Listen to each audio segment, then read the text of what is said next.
1967.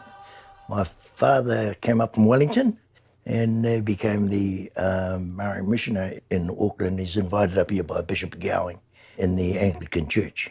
And it started at Ponsonby.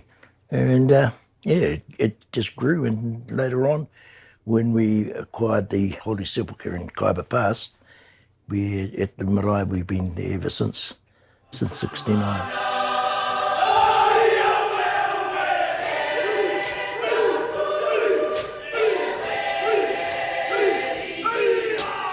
Dad being in the church in Wellington, he ran the Wellington Anglican Māori Club. And then there was Ngāti Pōneke, and then there was Mawai Hakuna. So there were those clubs as well. And the Wellington Anglican Club was big. So I think it was just like a continuation also when he came up to Auckland to continue that. And both he and Mum were both interested in that area.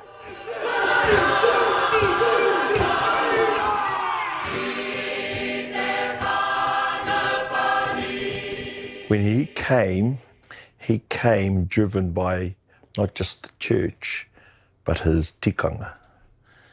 And one of the things that he noticed very early on is that Māori in Auckland had been deprived of their tikanga.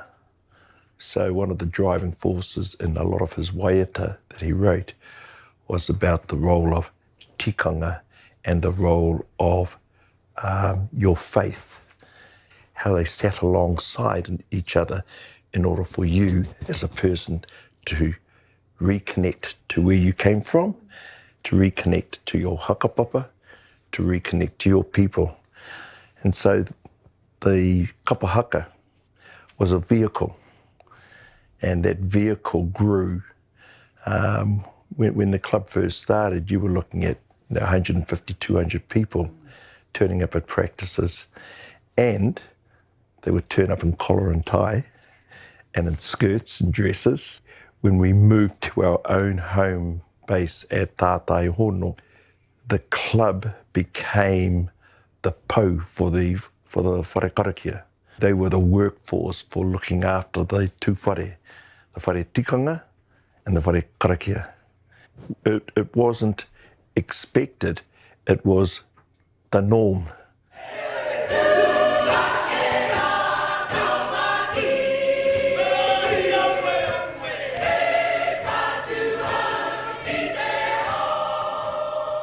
A lot of his waiata he composed using the whai kōrero format.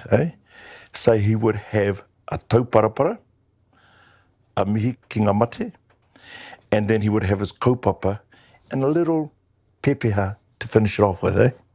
So in this waiata, Whaia Te Iti Kahurangi, it's that time when he's been challenged to arrange for this competition.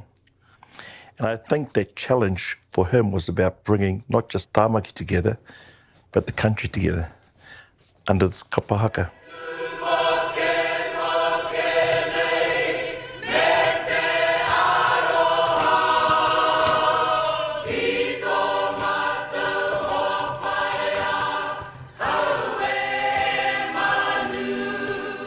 When we first performed it in 1972, there was a slight change to it because in 1972, his wife was still alive.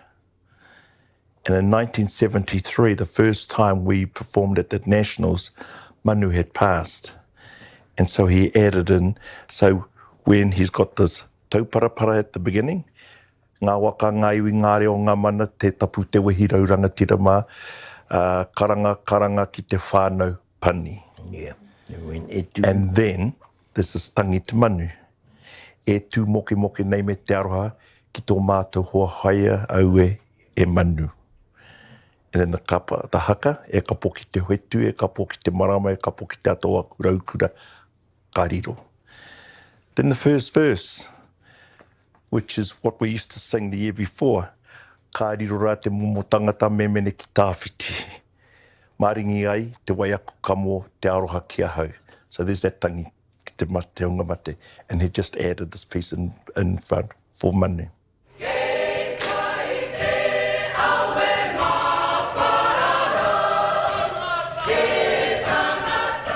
And in the third verse is this pepeha that comes in, eh? Kei tui te awe māparara he tangata ke anō. Mana e noho te ao nei he mā, te kupu ngā tupu nei, behind the tattooed face.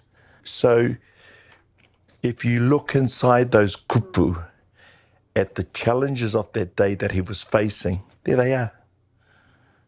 There they are. So that waiata, it's his own melody, his own harmonies.